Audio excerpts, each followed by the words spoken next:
베드로에게 역사하사 그를 할례자의 사도로 삼으시니가 또한 내게 역사하사 나를 이방인의 사도로 삼으셨느니라. 또 기둥같이 여기는 야고보와 게바와 요한도 내게 주신 은혜를 알므로 나와 바나바에게 친교의 악수를 하였으니 우리는 이방인에게로 그들은 할례자에게로 가게 하려 함이라. 다만 우리에게 가난한 자들을 기억하도록 부탁하였으니 이것은 나도 본래부터 힘써 행하여 왔노라. 아멘. 어떤 목사님이 부지런히 설교를 시작하고 계셨는데 앞자리에 앉았던 어떤 청년이 졸고 있었습니다. 그 옆에 권사님이 청년이 졸면 쿡 찌르든지 해서 깨워야 되는데 그냥 권사님은 은혜만 받으려고 하고 있고 청년은 계속해서 꾸벅꾸벅 조는 겁니다. 그래서 목사님이 설교하시다 중간에 권사님 그 옆에 청년 좀 깨우시지요, 그렇게 말씀을 했더니 그 권사님이 하시는 말씀이 아우 제가 왜 합니까? 재운 사람이 깨우셔야지. 그래서 네. 지금 조시는 분들은 제가 재운 것이 아닙니다.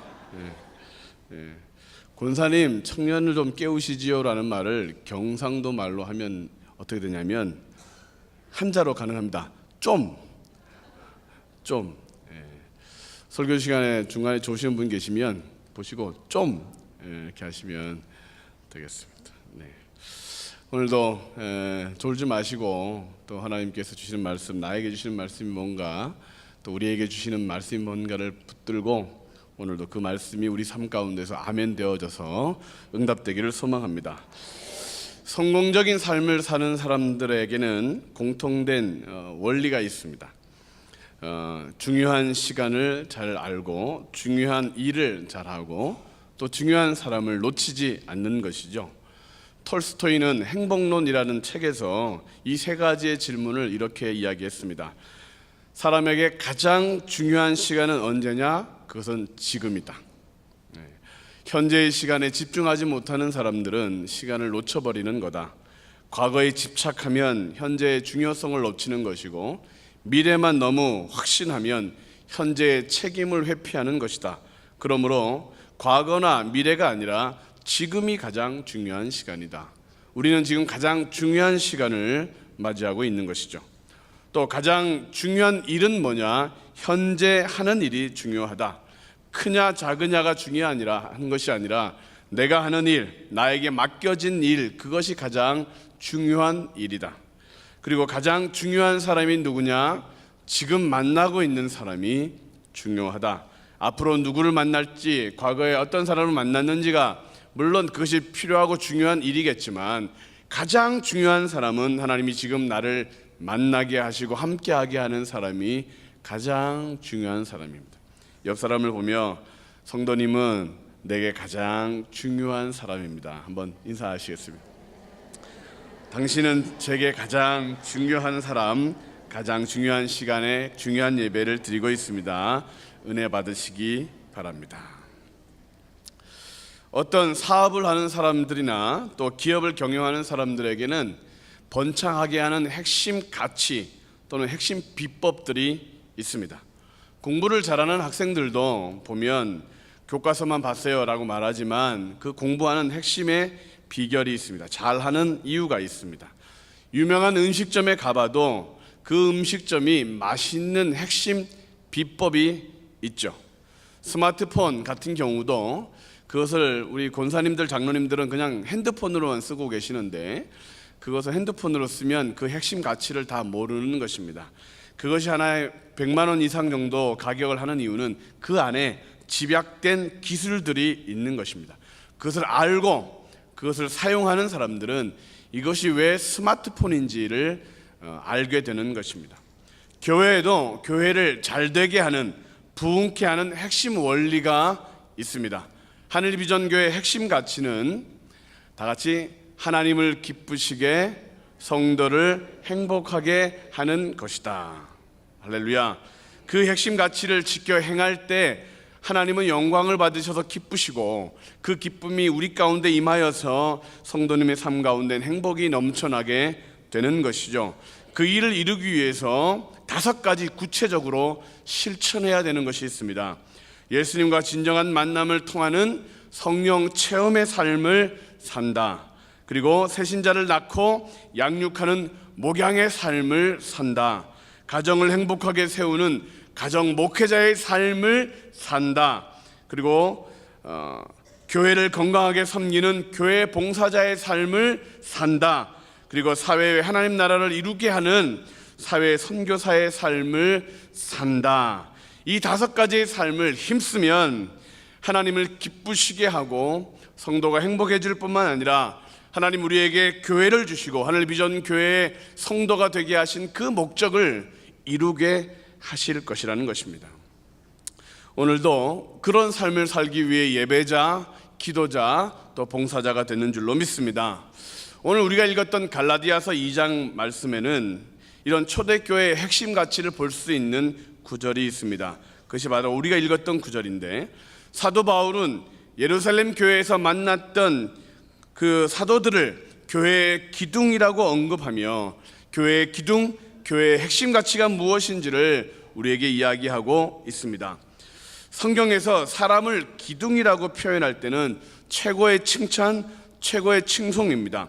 요한계시록 3장 12절에는 성도가 주님의 이름을 배반치 않고 신앙의 지조를 지키면 하나님 성전의 기둥이 되게 하겠다, 그렇게 말씀하셔서 자랑 삼아 주십니다. 하나님의 사랑과 보호의 표시로 출애굽한 이스라엘 백성들을 하나님이 구름 기둥과 불 기둥으로 인도하셨다고 기록하고 있고, 야곱은 꿈에 하나님의 그 약속을 받고 그가 작업해왔던 돌을 기둥으로 세우고 이것을 내가 기름 부으며 내가 이러한 삶을 살겠다, 기둥이 되는 삶을 살겠다라고 그렇게 결단하는 모습을 보고 있습니다. 성경에서 기둥이 되게 하겠다, 기둥이라고 했을 때는 중요한 사람, 핵심 또는 하나님이 복주는 사람이라는 의미로 봐도 무관할 것입니다. 그렇다면 사도 바울은 예루살렘에서 만났던 이 하나님의 사람들이 어떠하였기에 그를 기둥이라고 표현하며 그 초대교회의 모델을 삼을 수가 있었을까? 그리고 그들로부터 파견받아 자신은 은혜의 복음을 이방인에게 선포하는 이런 복음의 사역을 할 수 있도록 허락하신 그 예루살렘 교회, 초대교회의 그 기둥 같은 성도님들의 모습은 어떠했기에 오늘 우리에게도 그렇게 말씀하고 있는가?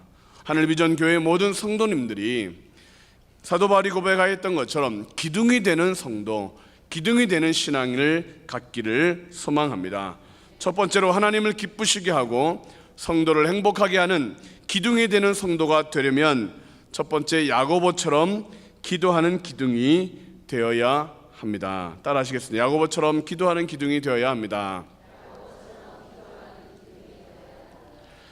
성도는 기도하는 사람이고 교회는 기도하는 집이다라고 예수님은 끊임없이 말씀하십니다.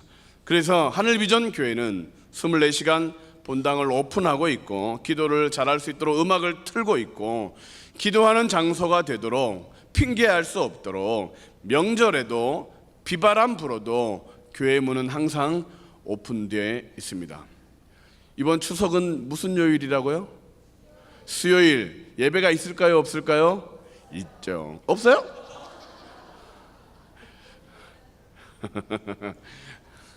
기도할 수 있도록, 예배할 수 있도록, 당황스러운데 항상 열려 있습니다. 누가 물어도 안 할걸? 그러면 하늘비전교회 성도가 아니고 신천지에서 오신 분일 겁니다.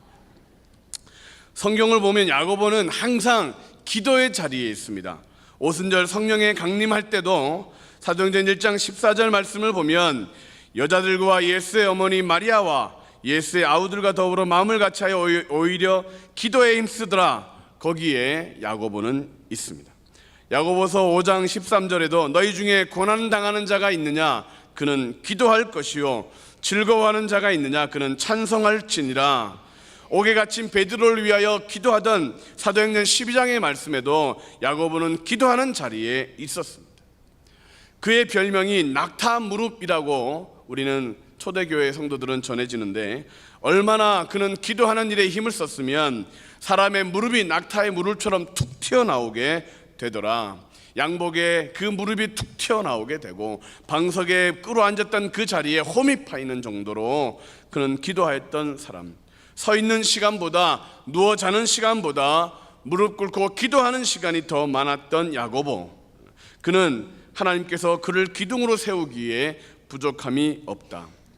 야고보서는 실천을 강조하는, 행위를 강조하는 그런 복음서임에도 불구하고 그는 말하기를 지혜가 부족하거든 하나님을 찾고 기도하라. 그는 끊임없이 강조하고 있습니다. 교회를 교회답게 하는 것은 기도입니다. 교회의 실질적인 리더는 기도하는 사람이고 가정에 실질적으로 축복을 끌어당기는 사람은 기도하는 사람입니다. 한국 교회가 세계 많은 교회들에게 귀감이 되고 또 부흥과 성장의 핵심이 뭐냐, 그 사람들이 찾을 때 반드시 놓치지 않는 것이 새벽 기도입니다. 한국 사람은 한국에서만 기도하는 것이 아니고 외국으로 나가면 그 나라에 없는 새벽 기도를 만들어냅니다. 제가 지난번에 한번 간증한 적이 있는데 전도사 때 20대 때 새벽 기도가 너무 힘든 거예요. 새벽에 일어난다는 건 막 정말 시체를 몸을 일으키는 것 같아요. 온몸도 쑤시고 차량 운행하고 새벽 기도, 이것 때문에 목회를 못할 것 같다. 하나님이 은혜를 주셔서 미국으로 가게 하셨습니다. 미국에 새벽 예배가 한동안 없었는데 한두 사람이 모이니까 새벽 예배가 시작되었습니다. 기도 안 하시는 분은 미국 가면 편하게 살 것 같은데 그렇지 않습니다. 더 기도할 때가 올 것입니다. 새벽 예배, 오죽하면 2001년에 미국에 쌍둥이 빌딩이 테러를 당하여 무너지고 911이라고 하죠. 그렇게 모든 사람들이 우리 어떻게 살아야 되나, 이제 우리는 어떻게 이 위기를 극복해야 되냐, 그들이 선택했던 방법은 새벽 기도였습니다. 새벽 기도 한 번도 안 하던 교회들이 새벽 기도 20일 작정을 시작합니다. 30일, 40일을 작정합니다.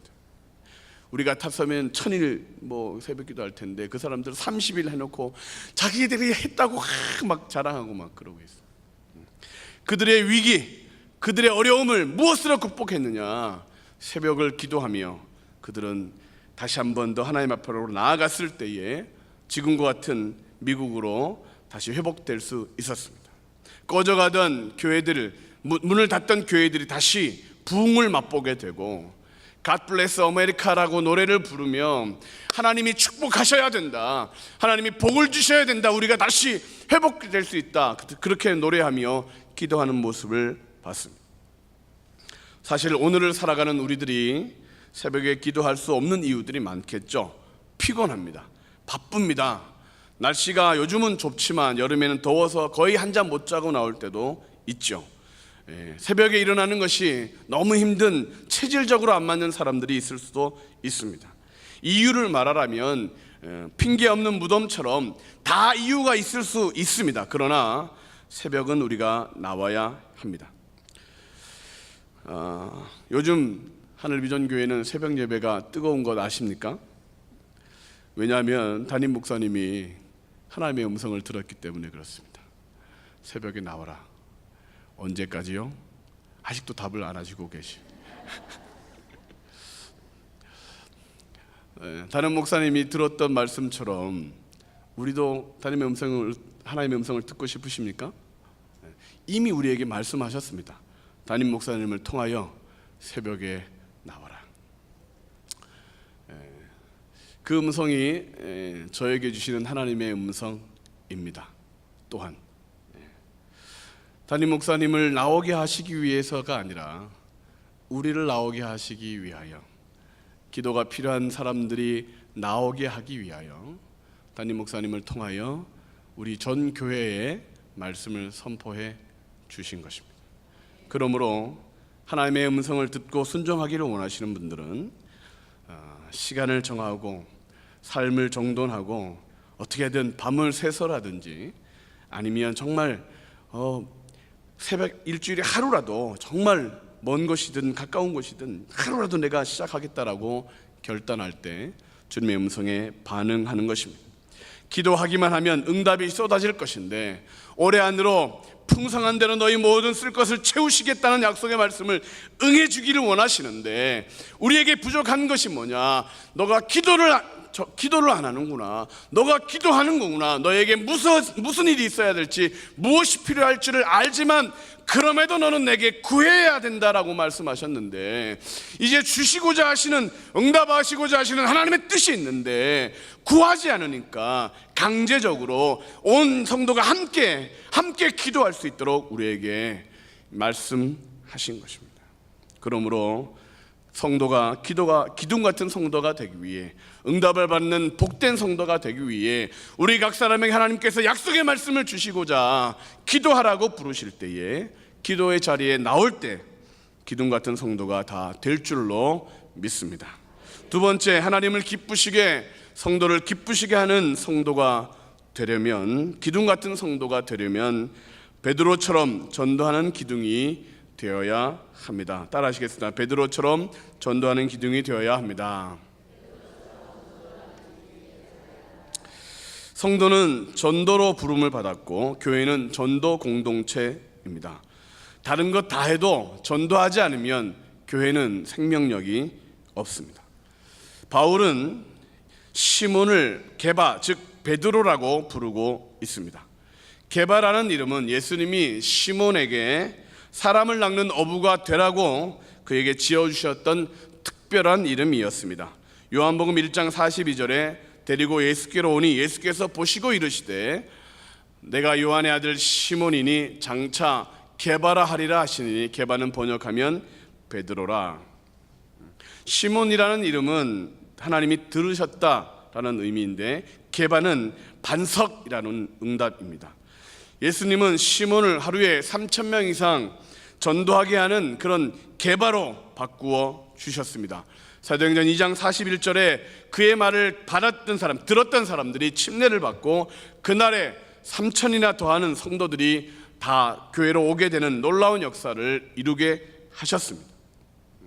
우리가 생각해야 볼 것은 시몬이나 베드로나 게바나 같은 사람이라는 거예요. 그런데 시몬으로 살 때는 사람을 전도하는 사람이 되지 못했는데 게바로 살 때는 전도하는 삶을 살았다는 것입니다. 마태복음 28장 19절에 우리 모두도 너희는 가서 모든 족속으로 제자를 삼아 아버지와 아들과 성령 이름으로 침례를 베풀고 나의 증인이 되도록 부름을 받은 사명이 우리에게 있다 이겁니다. 그러므로 내가 지금 시몬으로 살아가고 있는지, 내가 게바로 사는지를 잘 살펴봐야 됩니다. 세상을 살아갈 때에 내가 시몬으로 살면 내가 만나는 사람들에게 전도의 사명이 없는 줄 알죠. 내가 하는 일들 속에 전도를 위하여, 그 사람의 영혼을 위하여 그 사람을 만나게 하셨다는 의미를 깨닫지 못하고 있는 거예요. 그러나 우리가 시몬 베드로로 살면, 게바로 살면 이 일을 하는 이유도 저 사람을 전도하기 위해, 이 사람을 만나게 하시는 이유는 하나님께서 예수의 복음을 전하기 위해서라고 하는 것을 깨닫고 사람을 낚는 어부로서의 사명을 감당할 수 있게 되는 것이죠. 또한 침례교단은 전도가 가장 중요하고 특별한 사역이 됩니다. 다른 교단들이 신학적인 문제로 또는 경제적인 문제로 선교를 또 전도하는 일을 등한시할 때도 침례교단은 계속해서 더 많은 비용을 보내며 더 많은 사람들을 보내며 선교하고 전도했던 교단이 침례교단입니다. 다른 우리 하늘비전 교회는 침례교회이죠. 그러므로 전도하는 일에 더욱 열심을 내는 것은 당연합니다. 하늘비전 교회를 다니면서 교회가 좋다, 예수님을 믿으라라고 전도하지 못하면 그 사람은 하늘비전 교회 성도로서의 자격을 잃어가고 있는 것입니다. 때를 얻든지 못 얻든지 항상 전도해야 하는 사명이 우리 가운데 있습니다. 예전에 제가 섬겼던 교회에 매년에 100명에서 150명 정도 전도하는 권사님이 있었습니다.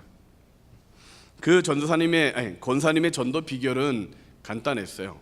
첫째, 교회를 자랑합니다. 교회에 나쁜 것도 있고 좋은 것도 있죠. 그런데 늘 교회를 자랑합니다. 그 말을 들어보면 정말 세상에 둘도 없는 교회. 또 목회자와 성도님들의 이 이야기들을 자랑합니다. 우리 목사님은 참 좋으시다. 우리 성도님들 기도했더니 이런 응답을 주셨더라. 간증거리를 늘 말하고 다닙니다. 그리고 꼭 약속을 잡습니다. 나와 한 번 교회 구경 가자. 한 번 나랑 같이 교회 예배드리러 가자. 그러면 평소에 친분이 있는데 한 번만 가자는데 거절할 수 없어서 약속을 정합니다. 언제 올래? 주일에 올래? 수요일에 올래? 언제 올래? 그 약속을 적고 그분이 오기까지 그 교회 앞에서 동동거리며 기다립니다. 안 오면 삐질 텐데 삐지지 않고 아이고 일이 있었구나. 다음에 언제 올래? 그래서 꼭 한번 교회를 오게 하고 결국 그 새신자는 교회를 등록하고 신앙생활을 하게 되는 분들이 많습니다. 무슨 말씀을 하고자 하냐면 그 권사님을 만나면 항상 하시는 말씀이 누구를 만나서 전도하고 있다. 이번 주에 또 누가 오기로 했다더라. 그분의 그 항상 말씀 속에는 그러한 오게 돼서 감사하다, 온다고 했다, 약속했다, 이런 얘기를 늘 하고 있다는 것입니다. 그분의 삶이 참으로 아름다웠는데 그분이 사장님의 사모거나 또는 그렇게 멋있는 옷을 입어서가 아니라 영혼을 사랑하는 주님의 마음을 닮아 있는 그 모습이 너무도 감동이 되고 지금도 기억이 된다는 거예요. 개바로 살면 어떻게 하면 저 사람을 예수 믿게 할까? 사람을 낚는 어부로서의 직분을 감당하기 위해 어떻게 하면 이 일을 통하여 저 사람에게 예수님을 한 번 더 말하게 될까? 마찬가지로 우리들도 사람을 만나면 그렇게 전도하는 것을 생각하고 있어야 되겠죠. 미용실에 가도 전도할 궁리하고, 식당을 가도 음식이 맛있네 맛없는 애를 말하기 전에 사장님이 교회를 다닐까 말까, 친구를 만나도 얘가 교회를 잘 다닐까, 신앙생활을 잘 하나, 사업을 해도 사업차로 만나도 이 사람에게 예수님을 어떻게 한번 전할까, 이것들을 궁리하는 것, 이것이 그리스도인이라는 것입니다. 전도할 기회를 찾아서 전도하고 전도할 기회가 없어도 전도하는 것, 이것이 기둥이 되는 신앙의 성도라는 것이죠. 중동 사막 지역에 가면 사막의 죄라고 하는 죄가 있다고 합니다. 사막의 죄. 사막에서 물을 발견한 사람은 반드시 그것에 물이 있다는 표시를 해놔야 되고, 사람을 만나는, 여행 중에 만나는 사람에게 어디 가면 물이 있습니다, 어디 가면 우물이 있습니다 라고 꼭 말해줘야 합니다. 근데 만약에 사막에서 물을 발견했는데 지나가다가 다음 사람을 만났는데 물이 있다는 얘기를 하지 않으면 그 사람은 죄를 범한다는 것이죠. 그것이 사막의 죄입니다. 영원한 생수를 우리가 맛보았는데 오늘도 우리에게 한없이 부어주시고 계시는데, 목말라 하는 사람을 만났는데 그 생수에 대해서 말하지 않으면 이 영생에 대한 죄를 범하는 것이 될 수 있다. 나는 예수님 믿고 삶이 달라졌는데 저주가 축복으로 바뀌고 들고 다니던 문제가 복이 되었는데, 나는 이제 형통한 삶을 사는 것이 무엇인지를 아는데 고난 가운데 궁상을 떨고 있는 사람들을 향하여 나와 같은 예수님을 만나보세요라고 말하지 않으면 이 사막의 죄와 같은 죄에 빠지게 된다는 거예요. 그러므로 우리는 가을에 좋은 날씨를 주시는 이유가 뭐다? 전도하라고. 길거리에 사람이 많은 이유가 뭐다? 예수님을 전하라고. 만나는 사람에게 그런데 혹시 교회 다니세요? 그런데 혹시 예수님을 믿으세요? 은혜 받은 이야기, 응답 받은 이야기, 그냥 나에게 주신 하나님의 은혜를 이야기하면 나머지는 성령 하나님이 하시는 일. 가족에게도 예수님 믿어야 돼. 우리는 직장 동료든지 누구든지 만나는 사람에게 예수님 믿으면 복 받습니다.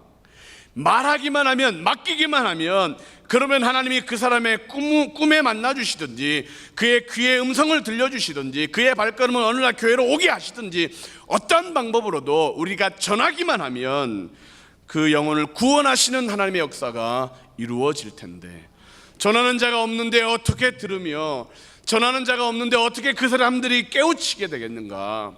그러므로 오늘 우리는 예수님을 전하는 자, 교회를 자랑하는 자로 살아갈 때 하나님께서 기둥처럼 사용해 주실 줄로 믿습니다. 마지막으로 하나님을 기쁘시게 하고 성도가 행복한 교회가 되는 기둥이 되는 성도가 되려면 요한처럼 사랑하는 기둥이 되어야 합니다. 다 같이 하겠습니다. 요한처럼 사랑하는 기둥이 되어야 합니다. 성도의 만남이 아름다운 이유는 그 안에 하나님의 사랑이 있기 때문입니다. 교회 모임과 모든 행사와 이것이 아름다운 이유, 복된 이유는 그 가운데 하나님의 사랑이 충만하기 때문에 그렇습니다. 사랑이 없으면 안고 없는 찐빵이고 고무줄 없는 팬티이고 물 없는 사막, 김 빠진 콜라이며 고기 없는 밥상이 되는 것입니다. 사랑이 없으면 아무것도 아니다. 내가 천사의 말을 하고 내가 이것도 하고 저것도 하다 다 해도 사랑이 없으면 아무것도 아니다. 사도 요한의 별명이 사랑의 사도라고 합니다. 박해를 많이 받고 핍박을 많이 받고 그가 반모섬에 그렇게 유배를 갔던 이유도 그를 기름솥에 넣고 그 박해하는 사람이 끓였는데 죽지를 않아서 그래서 반모섬에 유배를 갔다는 그런 야사가 있습니다. 그를 죽이려고 하는 사람들, 그런데 이 사도 요한이 설교하기만 하면 서로 사랑하십시오, 박해를 받아도 사랑하십시오, 어려워도 사랑하십시오, 하도 사랑에 대하여 설교하니까 그 나머지 제자들이 선생님 다른 말씀은 없습니까? 우리에게 하실 다른 말씀은 없습니까? 그랬더니 또 올라가셔서 말씀하는 말씀이 다른 말씀은 없습니다. 서로 사랑하십시오. 그래서 사랑의 사도가 되었다는 것이죠. 이 처음부터 요한이 사랑이 많았던 사도가 아니었던 것을 우리는 마가복음 3장에서 볼 수 있습니다. 또 세베대의 아들 야고보와 야고보의 형제 요한이니 이 둘에게는 보아나게 곧 우레의 아들이란 이름을 더하셨다. 이게 무슨 뜻이냐? 우레의 아들, 번개의 아들이라. 예수님의 전도 사역을 거부하던 사마리아 사람들을 보고 화가 나서 아니 이렇게 자비를 베풀기 위해서 왔는데 이렇게 복된 소식을 전하기 위해 왔는데 침을 뱉고 말이죠 등을 돌리고 그렇게 거부하는 모습을 보니까 속에서 우라가 받쳐서 예수님 불 내려서 다 죽여버릴까요? 그랬던 사람이 사도 요한이라는 것입니다. 이랬던 사람이 사랑의 사도가 되었던 이유는 딱 하나입니다. 사랑을 많이 받았기 때문에. 실수를 해도 사랑을 받고 잘못을 범해도 사랑을 마음껏 받았기 때문에 씻어주시고 용서해주시고 받아해주시고 수용해주시는 그 예수님의 사랑을 받고 보니까 어느 날 그도 사랑의 사도가 되었던 것이죠. 예수님이 잡히실 때도 도망갔던 사람이었는데 예수님을 모른다고 부인했던 사람인데 그래도 예수님께 나왔더니 사랑해 주시고 갚아주시고 덮어주시고 그를 마침내 사도로까지 인정해 주시는 그 사랑을 받고 나니까 사랑의 사도가 되었던 것입니다. 옆 사람이 사랑이 풍성한 사람이 되게 하기 위해서 우리가 해야 될 일은 뭐냐 하면 또 사랑해 주는 겁니다. 이 인간을 내가 또 사랑하겠습니다. 우리 옆 사람에게 한번 인사하시죠. 내가 당신을 더 사랑하겠습니다. 내가 당신을 더 아끼고 위해서 기도하겠습니다. 이 인간아 좀 이러던 말을 사랑하겠습니다. 사랑할 수 있는 사람을 사랑하는 것은 그리스도의 사랑이 아니다. 죄인들도 그렇게는 한다. 예수님이 우리에게 원하시는 사랑은 사랑받을 자격이 없는 사람을 사랑하고 용서받을 자격이 없는 사람을 용서하고 끌어안기 껄끄러운 사람을 끌어안는 것. 이웃을 사랑하고 원수를 미워하라고 세상이 가르쳐도 그게 아니라 원수를 더 사랑해야 된다. 참을 수 없는 사람을 참아주고 미워해야 마땅한 사람들을 더 사랑하는 것. 왜? 예수님이 우리를 그렇게 사랑해 주셨으니까, 하나님이 지금도 우리를 그렇게 사랑하고 계시니까 그 사랑을 받아봤더니 그 사랑이 내 속에 채워졌더니 이제 그 사람도 사랑할 수 있게 되는 것입니다. 오늘날 세상 사람들은 이 사랑을 받지 못했기 때문에 사랑에 굶주려 있습니다. 사랑에 대한 노래가 많고, 사랑합니다 고객님이라고 전화로 받고 싶지 않은 전화를 하면서까지 사랑한다고 고백하고 있지만 그 속에는 참 사랑이 없는 거죠. TV나 또는 라디오에서 사랑을 끊임없이 연출하고 노래하고 있지만 이 사랑에 대한 갈증이 줄어들지 않는 이유는 이기적인 욕망, 남의 것을 빼앗아서 나의 것만 더하려고 하는 이기적인 그러한 욕심들만 있지, 주님이 말하시는 참사랑이 없기 때문에 바닷물처럼 마시면 더 갈증을 느끼고, 그래서 죽음으로 이르기까지 하는 그런 자기중심적인 받기만 하는 그런 사랑만을 하고 있기 때문에 자신의 자식까지도 그렇게 죽이게 되는 그런 지경에까지 이르게 되고 있다. 교회도 그런 세상의 사랑만을 기대하고 그 사랑만을 원하면 교회도 싸움이 되게 되고 불화가 생기게 되고 저 사람 때문에 신앙생활 할 수 없겠다고 그런 시험이 들게 되는 것이죠. 우리가 받아야 되는 사랑은 예수님이 사랑하셨던 그 큰 사랑, 하나님이 우리에게 시작하셨던 그 큰 은혜, 그 크신 사랑, 그 크신 은혜를 무한히 받는 그런 존재가 되어야 됩니다. 사랑을 하려면 주는 것도 중요한데 그 사랑을 받을 줄 알아야 됩니다. 내가 너를 사랑한다라고 하는 그 하나님의 사랑을, 내가 널 위해 몸찢었다라고 하는 그 주님의 큰 그 희생적인 사랑을 받아들이고, 아멘, 나를 그렇게 사랑하셨구나, 나를 죽음보다 강한 사랑으로 사랑하셨구나, 세상 그 어떤 것보다 나를 귀하게 사랑하시는구나, 끊을 수 없는 사랑으로 사랑하시는구나, 그거를 받아들이면, 아멘 하고 믿어드리면 우리는 그 사랑이 풍성해질 텐데, 나는 자격이 없어, 그래서 사랑하시는데 나는 행한 것이 없어, 그럼에도 불구하고 사랑하시는데 그 사랑을 뚜껑을 덮어놓은 것처럼 받지 않고 그냥 하나님은 나를 사랑하지 않으신가 봐, 내 기도 응답하지 않으신가 봐, 그러면 사랑을 행하는 사람이 될 수 없다는 것입니다. 사랑은 하나님께 받아야 우리가 채워집니다. 깡패의 사랑 노름을 받으면 안 됩니다. 세상의 사탕 발림과 같은 사랑에 그것이 진짜인 줄 알고 쫓아가면 다 잃어버리게 됩니다. 참 사랑이신 그 크신 사랑에 예수님의 십자가 부활과 그 능력의 사랑을 받아들일 때, 아멘 할 때 우리의 마음은 채워지기 시작하시는 것이죠. 그 크신 하나님의 사랑 측량할 수 없다. 하늘 두루마리 삼고 바다를 먹물 삼아도 다 기록할 수 없다.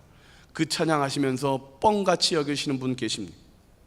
아직 그 사랑을 다 못 받으신 것입니다.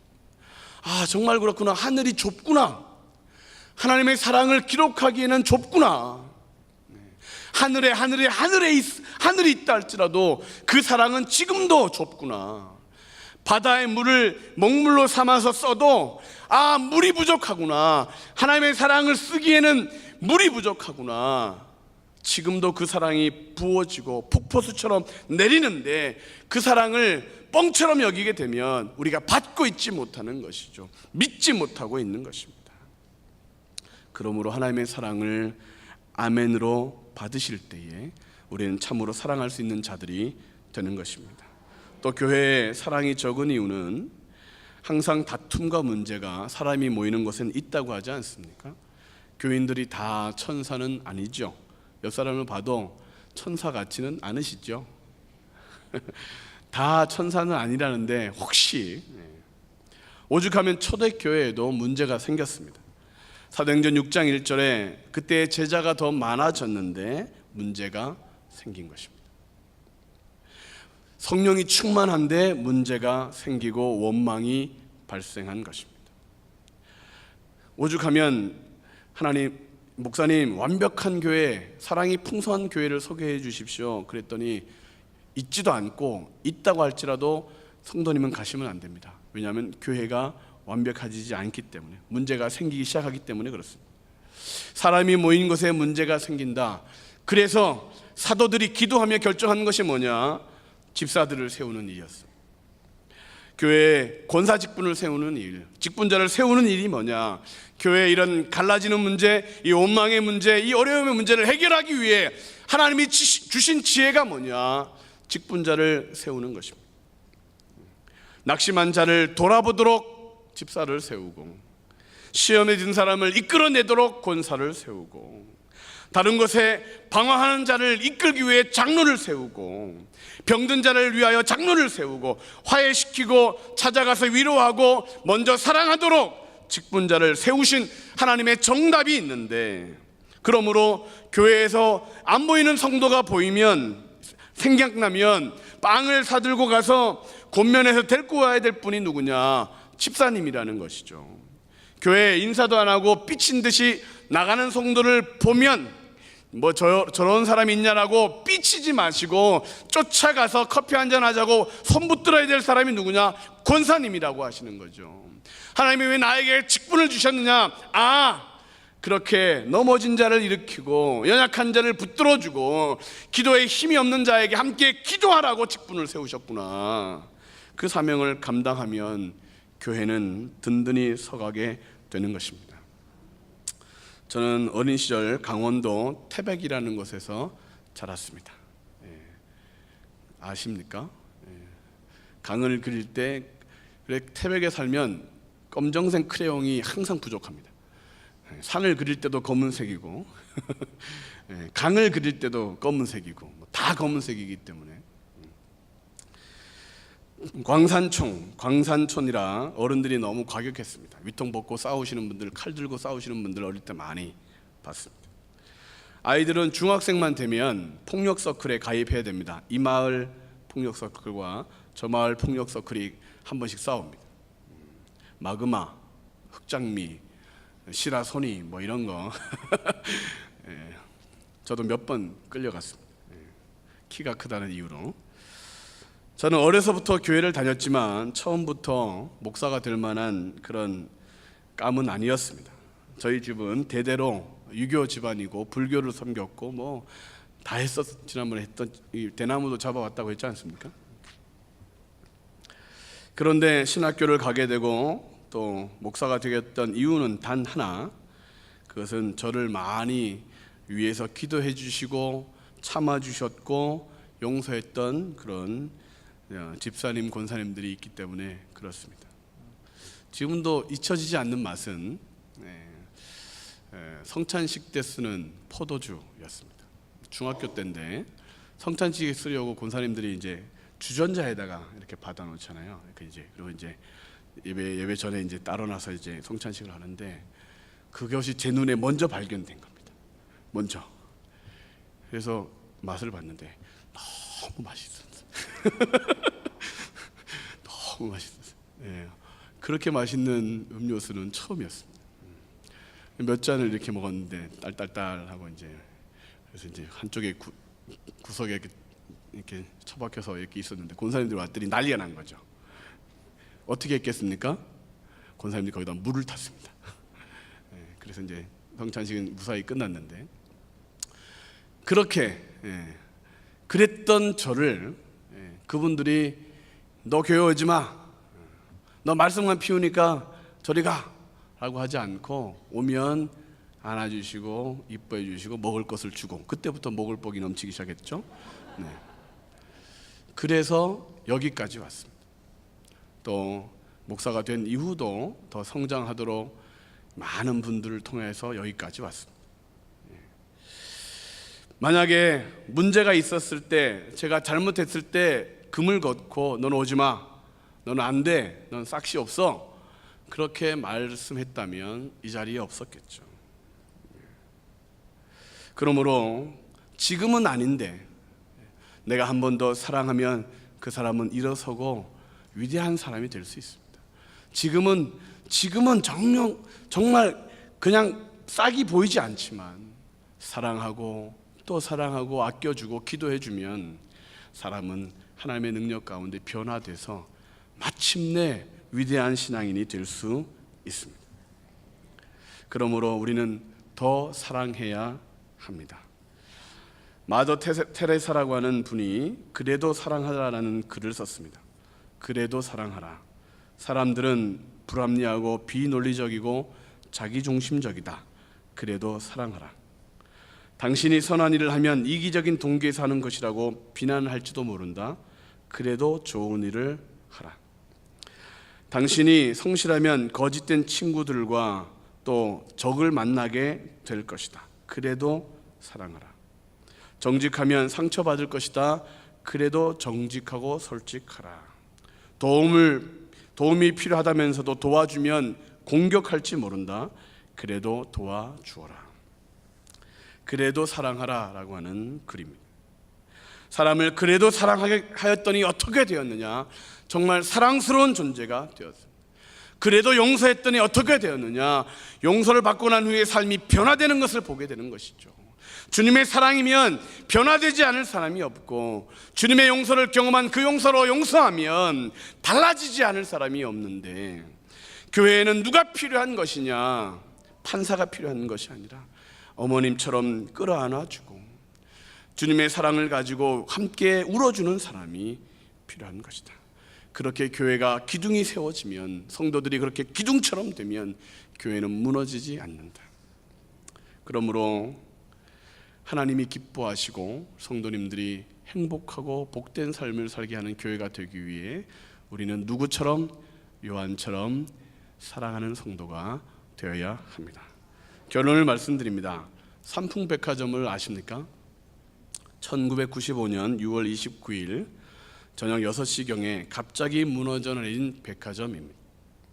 그 사고는 우리나라뿐만 아니라 전 세계를 경악하게 만들었던 큰 백화점 붕괴 사건입니다.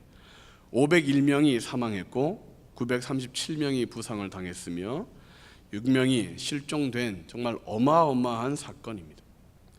그런데 그 삼풍백화점이 무너진 이유를 아십니까? 그것은 기둥의 문제가 있었습니다. 사실 삼풍백화점은 무량판 공법, 건축하시는 분들 무량판 공법이라는 건축법으로 지어졌기에 가장 든든한 건축물이 이 삼풍백화점입니다. 무량판 공법, 여러 개의 기둥을 건물 내부에 미리 설치해 놓고 그 위에 상판을 올리는 것입니다. 가장 튼튼한 건축법이 이 무량판 공법이라고 합니다. 이 건물의 장점은 안전하다, 정말 잘 무너지지 않는다. 그런데 이 백화점이 무너졌습니다.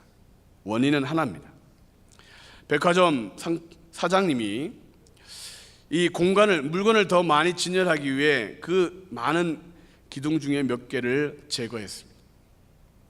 그리고 건축의 설계를 할 당시에는 지름이 32인치인데 공사비를 줄이고 자신의 호주머니를 더 채우겠다는 욕심 때문에 23인치로 줄여서 기둥을 그렇게 건축한 것입니다. 그리고 그 위에 무거운 짐들이 더해지기 시작하니까 결국 어느 날 기둥은 더 이상 받치지 못하고 무너져 내린 것입니다. 가장 튼튼하게 지었던 건물, 그런데 가장 허무하게 무너진 건물. 교회는 하나님께서 이 세상의 소망으로, 이 세상의 유일한 답으로 가장 튼튼하게 만들어 놓으셨는데, 기도와 전도와 사랑과 이런 것이 사라지고 줄어들기 시작하면 가장 볼품없는 건물이 될 수도 있다. 하늘비전교회가 100년을 향하여 더 나아가고 있는 이때에 더 많은 성도들이 구름같이 오고 하나님의 은혜의 영광이 꽉 임하게 하기 위하여 우리에게 기대하시는 것은 뭐냐? 너희들이 기둥이 되라. 기도하는 자리, 예배하고 사랑을 베풀고 전도하며 하나님이 세우시는 그런 기둥 같은 일꾼들이 되어라. 그러면 한없이 그 위에 하나님의 복을 부어주실 텐데, 기도가 줄어드는 것 같으니까 담임 목사님을 통하여 우리 모두에게 이제 새벽에 만나자. 간절이라고 하는 단어가, 간절히 나를 찾고 찾으면 만나리라 했던 이 간절이라는 단어가 새벽에라는 단어라고 합니다.